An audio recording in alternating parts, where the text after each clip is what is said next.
जय हिंद दोस्तों, स्वागत है आपका हमारे YouTube चैनल पर। दोस्तों, कैश एक ऐसी चीज़ है, चाहे 8 साल का बच्चा हो या 60 साल के बुजुर्ग हो, हर व्यक्ति को इसका यूज़ करना पड़ता है, इस्तेमाल करना पड़ता है। तो इनकम टैक्स डिपार्टमेंट ने डीमोनेटाइजेशन के बाद में, नोटबंदी के बाद में बहुत सारे ऐसे स्ट्रिक्ट रूल बना दिए थे कि अगर आप कैश के अंदर एक लिमिट से ज़्यादा ट्रांजैक्शंस करते हैं तो इनकम टैक्स डिपार्टमेंट आपको नोटिस भेज के पूछ सकता है कि ये कैश आपके पास कहाँ से आया था। इस ट्रांजैक्शन का जस्टिफिकेशन आपसे मांग सकता है। तो 2023 दोस्तों, नया साल जो है स्टार्ट हो चुका है। आपको पता होगा फाइनेंशियल ईयर 1 अप्रैल 2023 से स्टार्ट हो जाता है। तो फाइनेंशियल ईयर 23-24 के लिए दोस्तों आप कितना कैश का ट्रांजैक्शंस कर सकते हैं, क्या जीएसटी के अंदर लिमिट है कैश ट्रांजैक्शंस की, और भी कोई ट्रांजैक्शन जो आप कैश में करते हैं वो कितना करना है, कितना नहीं करना है, ताकि इनकम टैक्स डिपार्टमेंट से आपको किसी भी तरह की दिक्कत का सामना ना करना पड़े। तो देर ना करते हुए चलिए दोस्तों वीडियो को स्टार्ट करते हैं।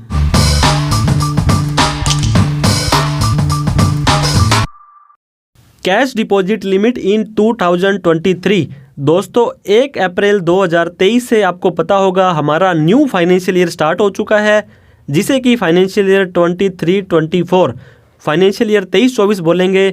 इस फाइनेंशियल ईयर के अंदर दोस्तों आप कितने बैंक अकाउंट ओपन करवा सकते हैं, कितना कैश निकाल सकते हैं या जमा करा सकते हैं, ऑनलाइन यूपीआई नेफ्ट वगैरह की कितनी ट्रांजैक्शंस आप कर सकते हैं, मैक्सिमम बैलेंस दोस्तों आप अपने बैंक में कितना रख सकते हैं, अगर आप ज़्यादा लेन देन करते हैं तो ये नोटिस आपको कब तक आ सकता है, और कैसे इस नोटिस से, इन दिक्कतों से आप बच सकते हैं। तो सबसे पहला क्वेश्चन दोस्तों, how many bank account can be open. आपको पता होगा कितने तरह के सेविंग, कितने तरह के दोस्तों यहाँ पे प्राइवेट बैंक, पब्लिक बैंक और भी न जाने रूरल बैंक वगैरह काफ़ी बैंक हैं, पोस्ट ऑफिस है।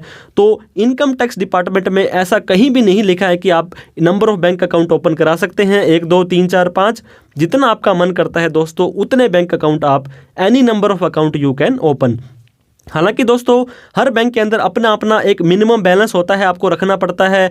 वहाँ पे अगर आप एसएमएस से कुछ सूचना चाहते हैं तो एसएमएस चार्जेस लगते हैं, एटीएम रखते हैं तो एटीएम के एनुअल चार्जेस लगते हैं, ज़्यादा कैश लेन देन कर लेते हैं तो कैश हैंडलिंग चार्जेस है वो लगते हैं, और भी कई बार एक्स्ट्रा चार्जेस आपके काट लिए जाते हैं।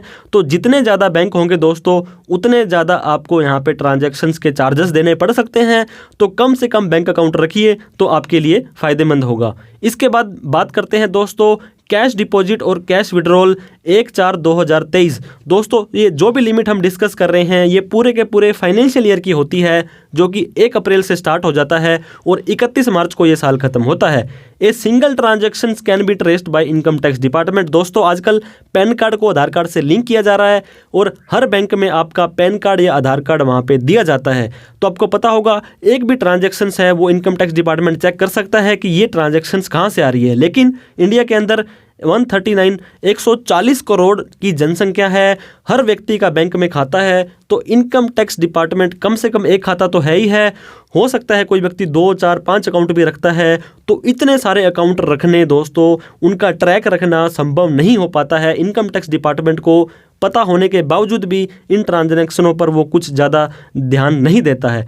तो उसने एक लिमिट डिसाइड कर दी है दोस्तों, एक फाइनेंशियल ईयर के अंदर अगर आप कुछ ऐसे ट्रांजैक्शंस करते हैं।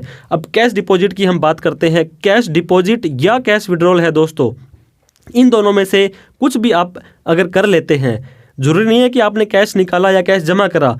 एक फाइनेंशियल ईयर, जैसे कि फाइनेंशियल ईयर 22-23 चल रहा है, यहाँ पे आपने कैश डिपॉजिट किया या कैश निकाला more than 10 lakh rupees from a particular bank, तो दोस्तों यहाँ पे 2 चीज़ें देखनी पड़ेगी। 10 लाख से ज़्यादा का कैश आपने निकाला या जमा कराया और एक बैंक से है, क्योंकि ये रिपोर्टिंग जो है वो बैंक करेगा इनकम टैक्स डिपार्टमेंट को। अब एक बैंक में आपने 6 लाख जमा करा दिया, दूसरे बैंक में 6 लाख जमा करा दिया, तो ये टोटल 12 लाख हो गया। लेकिन ना तो इस बैंक में 10 लाख से ज़्यादा गया, ना इस बैंक में 10 लाख से ज़्यादा गया, तो दोनों ही बैंक ये सूचना इनकम टैक्स डिपार्टमेंट को नहीं भेजेंगे। लेकिन दोस्तों फिर भी इस लूप होल का फ़ायदा आप ना उठाएं, ओवरऑल लिमिट 10 लाख रुपए रखें तो ज़्यादा बढ़िया है, क्योंकि इनकम टैक्स डिपार्टमेंट का कोई पता नहीं है, ये किसी भी तरह से आपका डाटा है ट्रैक कर सकता है। अगर लिमिट क्रॉस कर गई है तो वो बैंकर इनकम टैक्स डिपार्टमेंट को सूचना दे देगा, इस व्यक्ति ने हमारे पास में इतना रुपए जमा करवा लिया है। और एक ट्रांजैक्शन दोस्तों 2 लाख रुपए से कम की आपको रखनी है, क्योंकि अगर आपने साल के अंदर 10 लाख से ज़्यादा का जमा नहीं करवाया लेकिन एक बार में 2 लाख से ज़्यादा का फॉर एग्जांपल 2.5 लाख रुपए जमा करवा दिए, तो ये सूचना भी इनकम टैक्स डिपार्टमेंट को जा सकती है। अब मैं कैश डिपॉजिट और विड्रॉल की अलग अलग एक बार फिर से आपको एग्जांपल की सहायता से बता दूं। अगर आपने 9 लाख रुपए जमा करवाए हैं और 9 लाख रुपए नगद निकाले हैं, तो दोस्तों आप इस क्राइटेरिया में फिट नहीं होंगे, आपको इनकम टैक्स का नोटिस आने के चांसेस बहुत ही कम हो जाएंगे, नहीं आएंगे, क्योंकि 10 लाख रुपए दोनों में से एक होने चाहिए। अब हम बात करते हैं दोस्तों, ये जो सेविंग अकाउंट या कैश डिपॉजिट कैश विड्रॉल है, ये 10 लाख ये है पूरे साल का और 2 लाख रुपए एक बार में है। एक बैंक के अंदर एक फाइनेंशियल ईयर के अंदर होंगे या एक ट्रांजैक्शन 2 लाख से ज़्यादा होगा, तब ये रिपोर्ट है बैंक वाला इनकम टैक्स डिपार्टमेंट को दे देगा। और वहीं पर दोस्तों अगर आप करंट अकाउंट के अंदर ये ट्रांजैक्शन करते हैं, करंट अकाउंट आपको पता होगा बिजनेसमैन लोगों का खुलता है, तो 50 लाख रुपए की लिमिट है, आप 50 लाख रुपए तक जमा करा सकते हैं एक बैंक में एक फाइनेंशियल ईयर में, तभी इनकम टैक्स डिपार्टमेंट ये सूचना भेजेगा।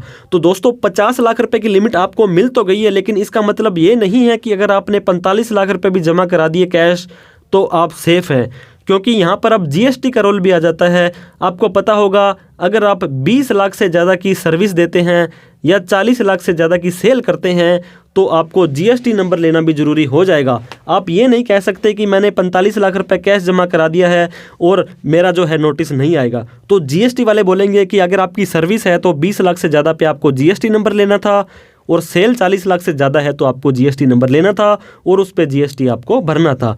तो इस तरह से दोस्तों इसका मतलब अगर आपने ये ट्रांजैक्शन 10 लाख या 50 लाख की कर दी है, इसका मतलब ये नहीं है कि आपको नोटिस आएगा ही आएगा, लेकिन इसका मतलब ये भी नहीं है कि आपको नोटिस नहीं आएगा। अब इनकम टैक्स रिटर्न जो होती है ITR, उसका रोल बहुत ही इंपॉर्टेंट हो जाएगा दोस्तों। जैसे आपको पता होगा सभी व्यक्ति को जो इतने तरह के ट्रांजैक्शन करते हैं उनको अपनी ITR भरनी चाहिए। अगर आपने ITR फाइल करी है और उसके अकॉर्डिंगली ही फाइल करी है तो आपको अपनी सेल सर्विस वगैरह जो आपने दिखाई है तो आपको डरने की ज़रूरत नहीं है दोस्तों। अगर आपने 15 लाख रुपए दोस्तों लेट्स सपोज आपने कैश डिपॉजिट किया था सेविंग बैंक अकाउंट में और आपने ITR 4 भरी है और उसके अंदर आपने 15 लाख से ज़्यादा की सेल दिखा दी है, अब मान लो आपने 25 लाख रुपीज़ की सेल दिखाई है, तो ये आप मान सकता है डिपार्टमेंट की ये 25 लाख रुपए के अंदर ही आपका जो कैश है आपने सेल है वो जमा करवाई थी। तो अगर आपने ITR उस ट्रांजैक्शन के अकॉर्डिंग दिखाई है तो लिमिट से ज़्यादा जाता है, तब भी आपको घबराने की ज़रूरत नहीं है। If ITR filed and not file accordingly, दोस्तों अगर आपने ITR भर दी थी, ये बड़े बड़े ट्रांजैक्शन भी किए थे, लेकिन उसके अकॉर्डिंग नहीं थी, आपकी सेल थी या सर्विस थी वो कम थी या आपने दिखाई नहीं, पार्ट टाइम इनकम दिखा दी, तो इनकम टैक्स डिपार्टमेंट वो जस्टिफिकेशन मांग सकता है कि भाई साहब ये कैश आपके पास कहाँ से आया था। अगर हम उसको नहीं बता पाते हैं तो heavy late fees interest penalty वहाँ पे लगती है, जो कि अप्रोक्सीमेटली 83% तक होती है। अगर आपने 1 लाख रुपए जमा कराया तो 83,000 रुपये दोस्तों उसका टैक्स आपसे बना सकते हैं। तो इसलिए आपको करेक्ट फॉर्म ITR 1, 2, 3, 4, 5, 6, 7 होते हैं, इनके ऊपर हमने पहले भी वीडियो बनाई थी और भी नई वीडियो आपको जल्दी मिल जाएगी। कौन सा ITR फॉर्म आपको भरना है, कैसी इनकम आपको दिखानी है और उसको कैसे शो करना है। तो इस तरह से दोस्तों आपको ITR भरी है तो बेनिफिट मिलेगा। अगर आपने ITR नहीं भरी है तो नॉन फाइलिंग का नोटिस आपको आएगा ही आएगा और आपसे जस्टिफिकेशन मांगा जाएगा। दोस्तों आप 9,99,000 रुपये तक तो जमा करवा सकते हैं तो आपको इनकम टैक्स डिपार्टमेंट हो सकता है छोड़ दे, लेकिन more than 10 lakh rupees cash deposit करवा दिया और आपने ITR भी नहीं भरी तो इनकम टैक्स डिपार्टमेंट आपको छोड़ने वाला नहीं है, वो आपसे जस्टिफिकेशन मांगेगा। अगर आपके पास जस्टिफिकेशन है तो कोई दिक्कत नहीं है, अदरवाइज़ वो सारी की सारी अनडिस्क्लोज्ड कैश क्रेडिट मान लेगा कि जो सारा का सारा कैश क्रेडिट था वो आपकी इनकम है और उसके ऊपर आपको मैंने बताया था इंटरेस्ट टैक्स पेनल्टी के हिसाब से अप टू 83% तक टैक्स आपको वो लगा सकता है। ये देखिए दोस्तों एक नोटिस आया था जिसके अंदर लिखा था आयकर विवरणी न दाखिल करने के बारे में। आपने इनकम टैक्स की रिटर्न नहीं भरी है, ये बताता है कि हमारे पास ऐसी इन्फॉर्मेशन थी, आपने इनकम टैक्स की रिटर्न नहीं भरी है तो हमें कारण बताइए। और आपने ये जो ट्रांजैक्शन किए हैं दोस्तों, ये देखिए डिपॉजिट कैश और ₹10 लाख रुपीज़, 10 लाख से ज़्यादा का सेविंग बैंक अकाउंट में कैश जमा कराया है। Deposit cash aggregating 2 lakh rupees with A banking company, 2 lakh से ज़्यादा भी आपको एक बार में जमा नहीं करवाना है, पूरे साल में 10 लाख तक जमा करवाना है तो आपको इनकम टैक्स डिपार्टमेंट से कोई दिक्कतों का सामना नहीं करना पड़ेगा। अब हम बात कर लेते हैं दोस्तों, आजकल डिजिटल ज़माना है। आपको पता होगा कोविड के बाद, कोरोना के बाद में 10 रुपये की पेमेंट करनी हो वो भी हम ऑनलाइन करते हैं। तो online UPI, NEFT, RTGS, Google पे, फ़ोनपे वगैरह के जो भी ट्रांजैक्शन है दोस्तों, वो एज ऑफ नाउ, आज की तारीख में रिपोर्टेबल ट्रांजैक्शन नहीं है। कैश ही रिपोर्टेबल ट्रांजैक्शन है। अगर आप कैश का बड़ा लेन देन करते हो 10 लाख से ज़्यादा, तो इनकम टैक्स डिपार्टमेंट के पास सूचना चली जाएगी।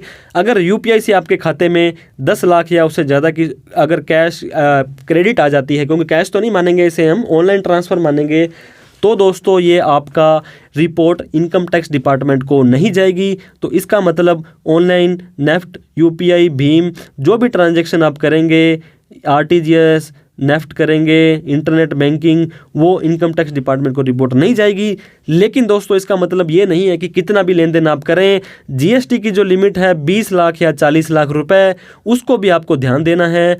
और अगर आपका मामला दोस्तों सामने आता है, आपने लेट्स सपोज 10 लाख से ज़्यादा का पैसा कैश में जमा करवाया और 10 लाख ही आपने दोस्तों ऑनलाइन यूपीआई से लिया, तो आपसे जब इनकम टैक्स वाले पूछेंगे तो सिर्फ और सिर्फ कैश का नहीं पूछेंगे, पूरी अमाउंट 20 लाख रुपए का ट्रांजैक्शन दोस्तों सूचना आपसे पूछी जाएगी कि ये पैसा कहाँ से आया था। तो ओनली अगर आप यूपीआई करते हैं तो रिपोर्ट ऊपर नहीं जाएगी, लेकिन एक बार आपका मामला सामने आ जाता है तो हर तरह के ट्रांजैक्शंस को ही वहाँ पे देखा जाएगा। अब हम बात करते हैं दोस्तों कैश ट्रांजैक्शन इन जीएसटी। बहुत सारे लोग जीएसटी के अंदर रजिस्टर्ड होते हैं, जीएसटी टैक्स पेयर होते हैं दोस्तों, तो वो कितने रुपए का कैश है वो जमा करवा सकते हैं अपने अकाउंट में। तो आपको पता होगा, अगर आप जीएसटी के अंदर उसकी सेल दिखा रहे हैं तो कितना भी रुपए आप ले सकते हैं, आपको कोई भी मनाही नहीं है।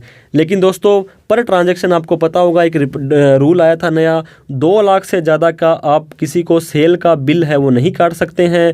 190 के आप दिन में कितने भी ट्रांजैक्शंस घुमाइए, वो सारा का सारा कैश आप बैंक में जमा करवा सकते हैं, चाहे आपका करंट अकाउंट हो या सेविंग अकाउंट हो। लेकिन दोस्तों वो सारे के सारे ट्रांजैक्शन को आपको अपनी जीएसटी में दिखाना पड़ेगा, और उसके ऊपर अगर कोई जीएसटी बनता है तो वो भी आपको पे करना पड़ेगा, ताकि इनकम टैक्स डिपार्टमेंट को आपको कल को बताना पड़े तो आप बता सकें कि ये मेरी कैश की अमाउंट है। अब दोस्तों बात करते हैं मैक्सिमम अमाउंट है आपका, जो ज़्यादा से ज़्यादा कितना बैंक का बैलेंस आप रख सकते हैं। दोस्तों पहले भी हमने बताया था, आप 1 अकाउंट रखिए, 2 रखिए, 3 रखिए, 4 रखिए, ऐसा कोई भी रूल नहीं है कि आपको इस बैंक में इतना रुपया रखना है। इनकम टैक्स में कहीं पर भी नहीं लिखा है, ना ही बैंकिंग रेगुलेशन में लिखा है कि आप इस बैंक में इतना रुपया जमा करा सकते हैं।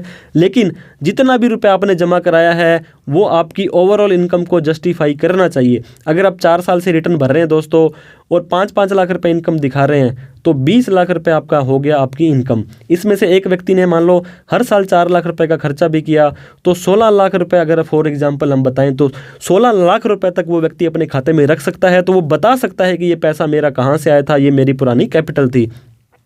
तो इस तरह से दोस्तों आपको चाहे 50 लाख, 1 करोड़ कितना भी कराइए अपने बैंक में रखिए, लेकिन इनकम टैक्स डिपार्टमेंट को ये आप जस्टिफाई कर सकें कि ये पैसा मेरा यहाँ से आया था। ITR 3 में आपको पता होगा पूरी की पूरी बैलेंस शीट जाती है, तो वहाँ पर भी आपको कैश का बैलेंस है, बैंक का बैलेंस है, वो देना पड़ता है। तो इनकम टैक्स डिपार्टमेंट को अगर ज़्यादा बैलेंस हो, कोई डाउट लगे तो आपसे पूछ सकते हैं। ITR नहीं भरी है और बैंक में ज़्यादा पैसा पड़ा है तो ये भी रिस्की है दोस्तों, क्योंकि आजकल AIS और TIS नाम के जो 2 फॉर्म आए थे उसके अंदर भी काफ़ी 50 से ज़्यादा ट्रांजैक्शंस वहाँ पे शो हो जाती है। तो वहाँ पर 31/3 का क्लोजिंग बैलेंस भी वहाँ पे शो हो सकता है। ये एक रिपोर्टिंग ट्रांजैक्शन है। तो आप जितना भी बैलेंस आप अपने अकाउंट में रखें उसका प्रूफ ज़रूर रखें कि ये पैसा आपके पास कहाँ से आया था। As of now no limit defined by department. Reportable transaction है, सिर्फ वो कैश की है। तो लेकिन आपको जेन्युइन आपका दोस्तों जो आ रहा है उसमें कोई दिक्कत नहीं है, तो आप ये बता सकते हैं कि मेरी सेल थी, सर्विस थी, लोन था, गिफ्ट था। Every tax free amount need to accumulated. आपको पता होगा 2.5 लाख रुपए की छूट मिलती है अगर आप 10 साल से अपनी इनकम कमा रहे हैं और 25 लाख रुपए आपका जमा है दोस्तों, तो भी आप इसको जस्टिफाई कर सकते हैं कि ये मेरा पहले का पैसा पड़ा था। अब हम बात करते हैं, अगर ये ट्रांजैक्शंस आपने कर लिए हैं, कैश डिपॉजिट के ट्रांजैक्शन 10 लाख से ज़्यादा का नोटिस आपने कैश जमा करा दिया था, तो आप ये नहीं है कि आपको इस साल नोटिस नहीं आया तो आप बच जाएंगे दोस्तों। ये 6 साल का नोटिस आपको भेज सकते हैं, 6 साल तक आपको इनकम टैक्स डिपार्टमेंट भेज सकता है। अभी फ़िलहाल में भी असेसमेंट ईयर 15-16, असेसमेंट ईयर 16-17 के नोटिस डिपार्टमेंट भेज रहा है। धड़ाधड़ नोटिस आ रहे हैं दोस्तों, 6 साल plus current year after end of the financial year दोस्तों 22-23 का नोटिस आपको 31/3/2030 तक आ सकता है। आगे अगर कोई रूल चेंज होता है तो अलग बात है। पिछले बजट में इन्होंने 6 साल से 3 साल कर दिया था, लेकिन फिर भी दोस्तों ये नोटिस हैं, अभी भी आ रहे हैं। AIS और TIS के जो ट्रांजैक्शंस हैं वो तो सेम असेसमेंट सेम ईयर में दिख जाते हैं, और वहाँ पर आपसे रिपोर्ट भी मांग ली जाती है कि ट्रांजैक्शन आपके हैं तो आपने ITR भरी या नहीं भरी है। बट स्टिल दोस्तों ये नोटिस आपको डिपार्टमेंट भेज सकता है। और जो आपको AIS TIS के मैसेज आते हैं ये तो सिर्फ एक रिमाइंडर है कि आप अपनी ITR भर लीजिए, आपके ट्रांजैक्शन ऑनलाइन बोल रहे हैं, लेकिन कैश डिपॉजिट का नोटिस आपको 6 साल तक वहाँ पे आ सकता है। अब हम बात करते हैं दोस्तों, करंट फाइनेंशियल ईयर चल रहा है 22-23, इसमें असेसमेंट ईयर 15-16 फाइनेंशियल ईयर 15-16 का नोटिस है वो इनकम टैक्स डिपार्टमेंट आपको भेज सकता है अगर उस साल में आपने कोई ऐसा ट्रांजैक्शन किया था। अब सोल्यूशन क्या है दोस्तों, जाने अनजाने में अगर आपसे कैश डिपॉजिट हो गया है तो आपको सबसे पहले तो मैंने आपको बता ही दिया, अवॉइड करना है अननेसेसरी कैश ट्रांजैक्शन हो या ऑनलाइन ट्रांजैक्शन हो, तो आपको फालतू के ट्रांजैक्शन नहीं करने हैं। जो भी ट्रांजैक्शन कर रहे हैं, कैश का लेन देन कर रहे हैं, मैंने आपको बताया था GST में हो तो उसका बिल काटना है, GST में दिखाने हैं, किसी से उधार लिए हैं, किसी से कुछ सर्विस है आपकी, तो उन सभी का रिकॉर्ड आपको रखना है। इनकम टैक्स की रिटर्न ज़रूर भरनी है ताकि आपका ये अमाउंट है जस्टिफाई हो जाए। और आपको ज़्यादा लेन देन करते हो, बिजनेस का ट्रांजैक्शन आप करते हो, तो आपको करंट अकाउंट ओपन कराना है, सेविंग अकाउंट में ये ट्रांजैक्शन नहीं करने हैं। आशा करते हैं दोस्तों ये वीडियो आपको अच्छी लगी हो तो लाइक ज़रूर करें। चैनल को सब्सक्राइब नहीं किया है तो सब्सक्राइब करके हमारा हौसला बढ़ा दें दोस्तों। इस वीडियो को उन सभी व्यक्तियों में शेयर करें जिन्होंने दोस्तों कैश के अंदर ट्रांजैक्शन या बड़े लेन देन वो करते रहते हैं। कोई आपका डाउट क्वेरी कमेंट हो तो आप कमेंट करके पूछ सकते हैं। थैंक यू सो मच दोस्तों फॉर वॉचिंग दिस वीडियो। जय हिंद, जय भारत।